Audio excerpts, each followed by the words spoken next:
वक्रतुण्डमहाकाय सूर्यकोटि समप्रभ निर्विघ्नं कुरु मे देवो सर्वकार्येषु सर्वदा।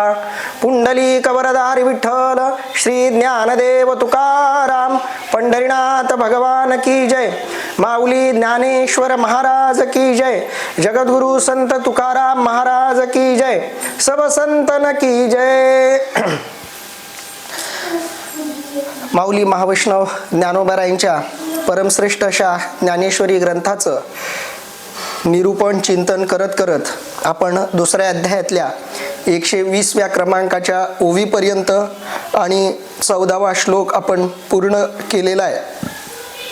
आज आपण 121व्या ओवीपासून चिंतन करणार आहोत, ज्याच्यामध्ये विषयांच्या मध्ये जेव्हा मायेनं बाधित झालेलं चैतन्य रमायला लागतं तेव्हा त्याला कशा पद्धतीनं इंद्रियांच्या द्वारा सुखदुःखाचा अनुभव येतो याचं वर्णन करताना 5ही विषय आणि 5ही इंद्रिय यांच्या परस्पर संयोगातून या जीवात्म्याला कसं सुखदुःख भोगण्याचा अनुभव येतो याचं वर्णन माऊली करतायत।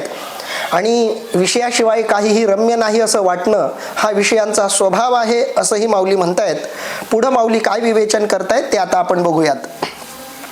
हे विषय तरी कैसे रोहिणीचे जळ जैसे का स्वप्नीचा आभासे भद्र जाती।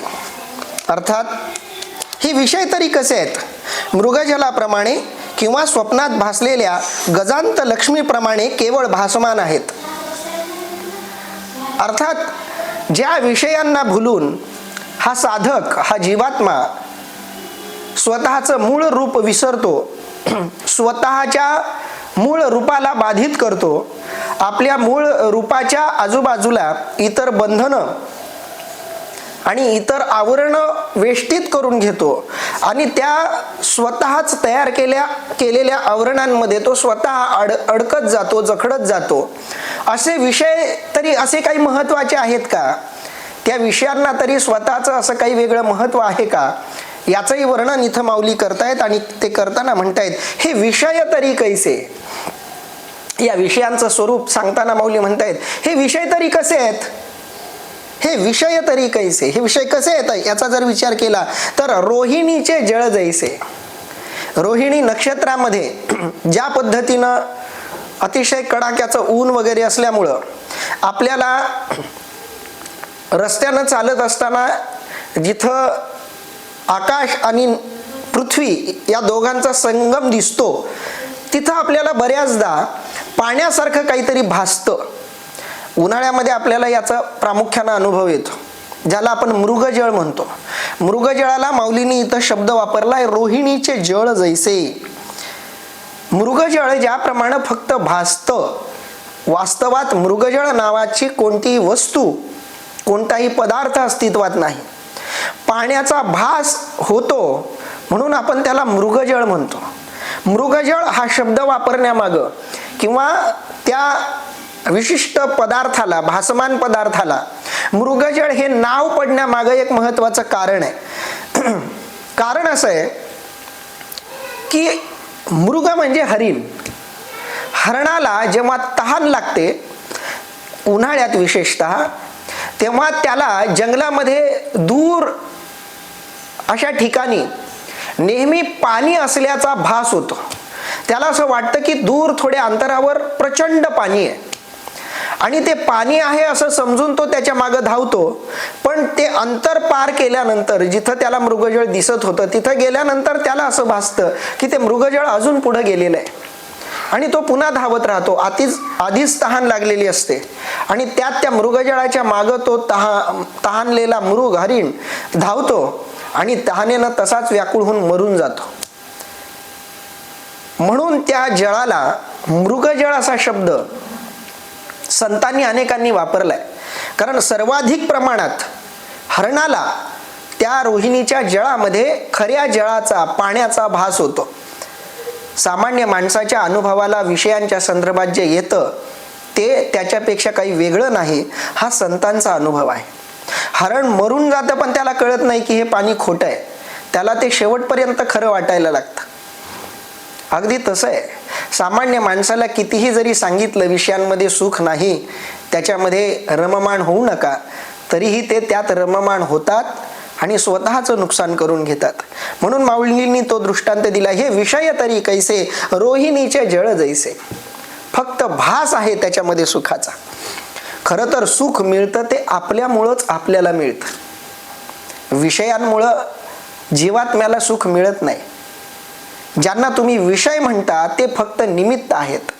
त्या निमित्तामुळं आपल्याला सुख मिळालेलं आहे. जर विषयांमध्ये सुख असतं तर प्रत्येकाला ते तितक्याच प्रमाणात मिळालं असतं. साखर गोड आहे तर सगळ्यांसाठीच आहे. पृथ्वीवरच्या कोणत्याही माणसाला साखर कडू लागत नाही, ती गोडच लागते. का तर गोड हा साखरेचा स्वभाव आहे. तसं विषयांचा स्वभाव सुख आहे का? तर नाही. जर विषयांचा स्वभाव सुख असता तर जगातल्या प्रत्येक मनुष्याला विषयांमध्ये सुख मिळालं असतं, सारखंच सुख मिळालं असतं. पण विषयांमध्ये सुख अनुभवाला येतं ते केवळ आपल्याच अस्तित्वामुळं.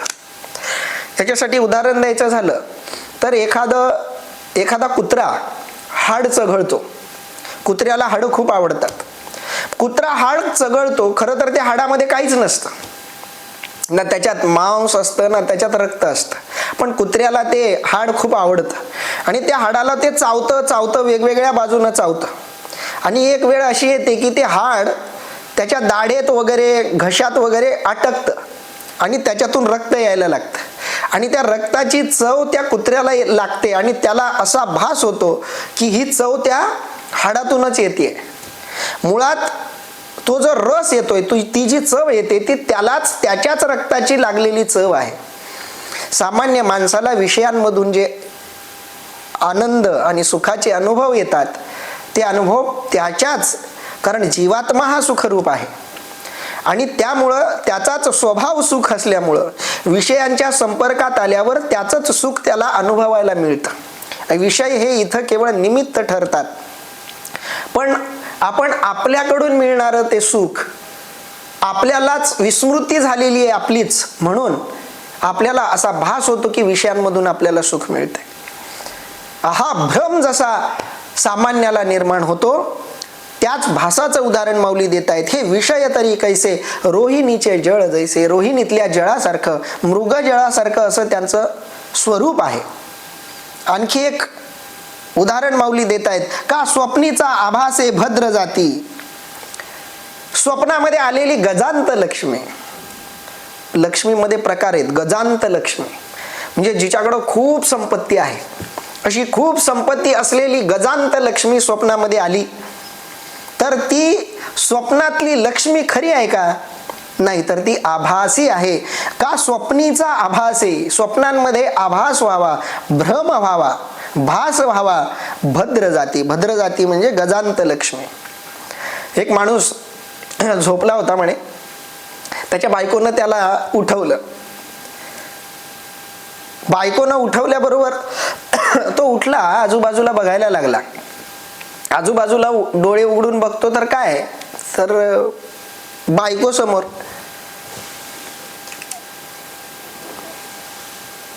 त्यानं मग बायकोला विचारलं, काय म्हणे, मूर्ख आहेस, वेडी आहेस, अशा कशा वेगळ्या वेळी वेगळ्या परिस्थितीत तू मला उठवलं?